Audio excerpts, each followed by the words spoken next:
York art installation in Grand Central Station. He was speaking to my NewsHour colleague, Paul Henry.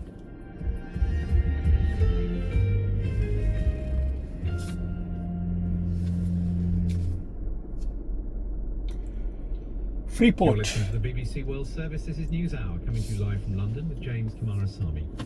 The American actress Diane Keaton, who starred in some of the most successful Hollywood films of the 1970s and 80s, has died at the age of 79.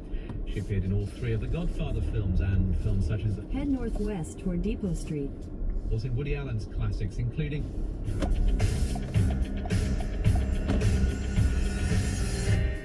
Take the next left onto Depot Street.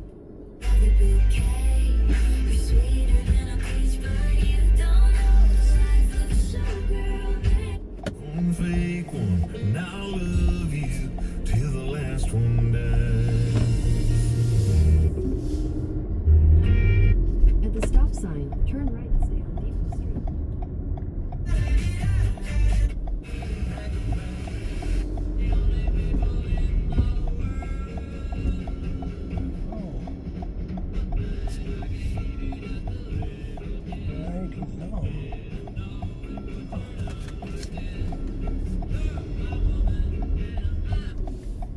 Head southwest on Depot Street.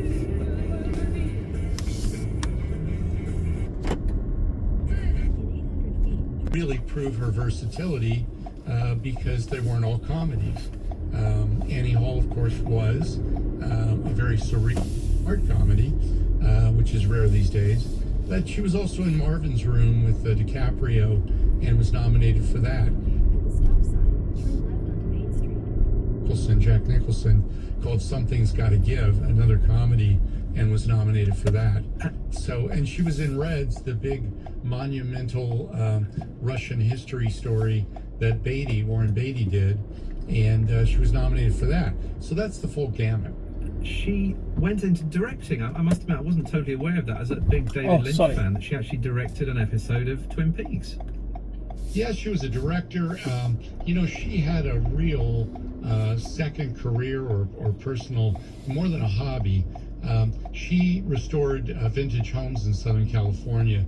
I became aware of this about 20 years ago because I was interviewing a fellow who was a specialist in Spanish colonial revival architecture, of which she was a foremost expert and did books on the subject and restored homes and purchased. In 1,000 feet, turn left onto Main 125 North, Main 136 North. Agent in Southern California.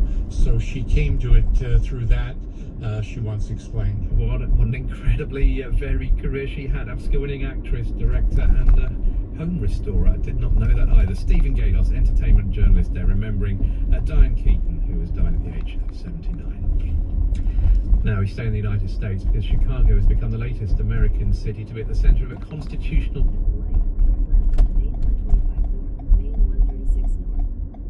National Guard troops there after protest about immigration raids by agents from the US Immigration and Customs Enforcement, or ICE. Other cities, though, have had the same issues, including Portland in Oregon, and although most of that city is relatively peaceful, residents of a sub-apartment building through its There's a purple respirator mask to bed.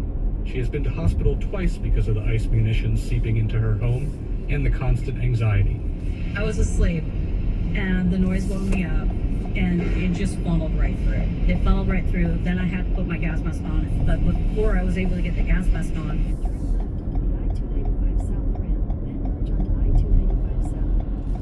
the standoff between protesters has been going on for around 115 days at the time I visited.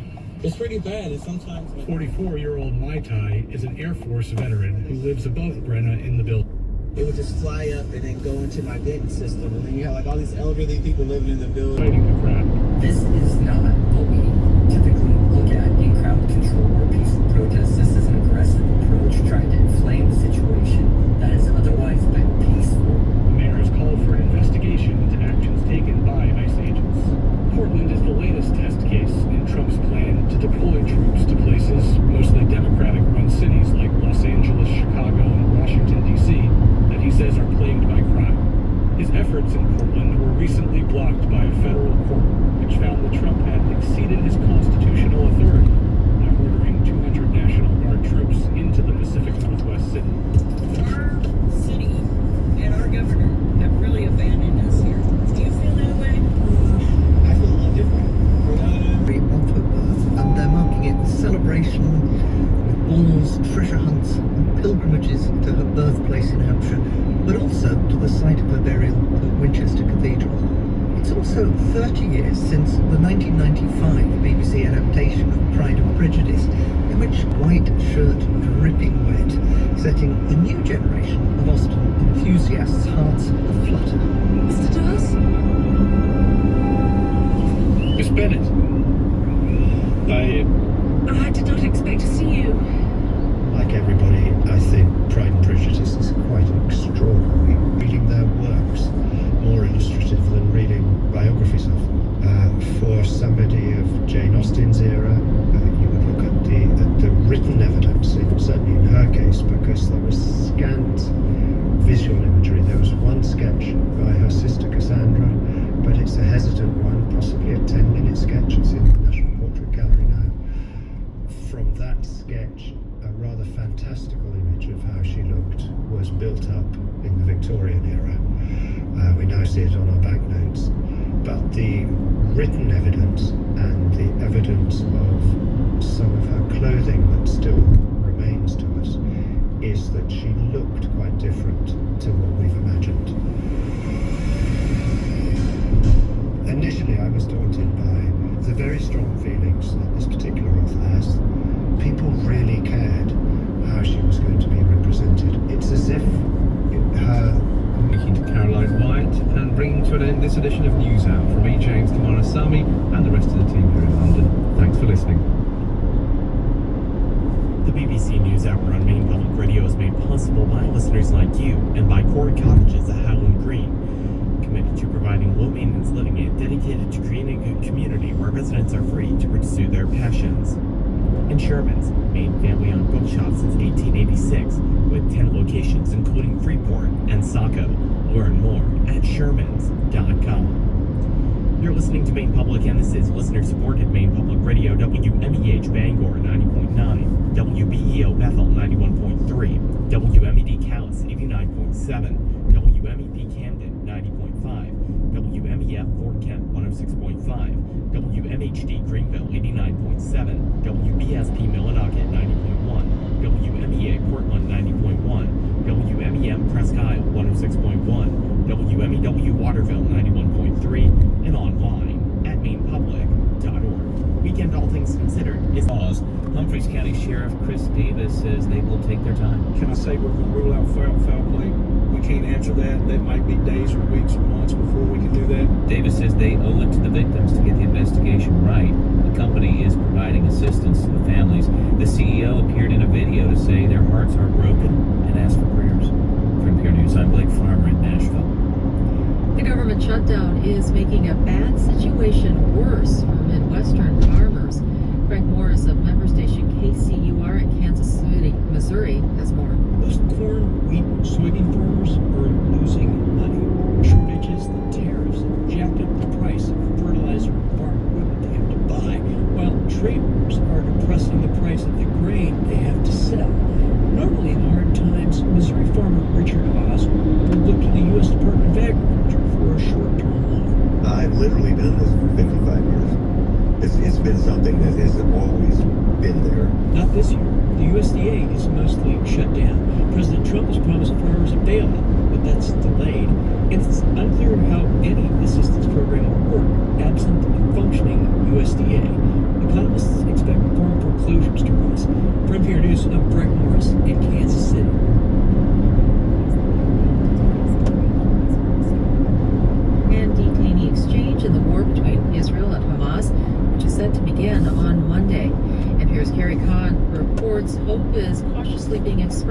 sides of the war. Tens of thousands of Palestinians in Gaza began making the long, arduous trek from Baba there says people are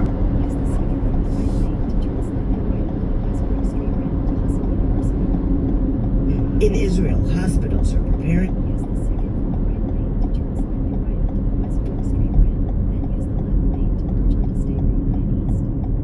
Hospital.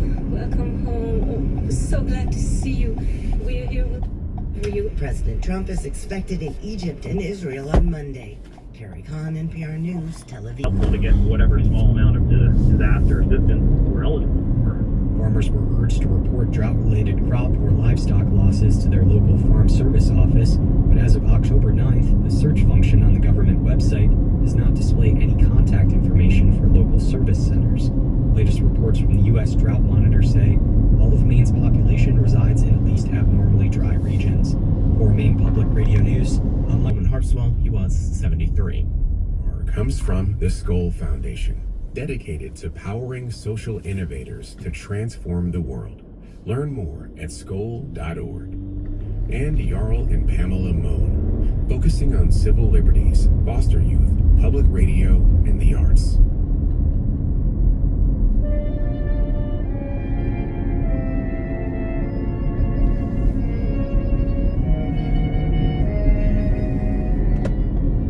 In Maine, weather tonight, partly cloudy, clear in the north. Was in the 30s in the North Mountains, 39 to 45 elsewhere. And for tomorrow, cloudy in the south and along the coast, partly sunny elsewhere. Highs 56 to 62.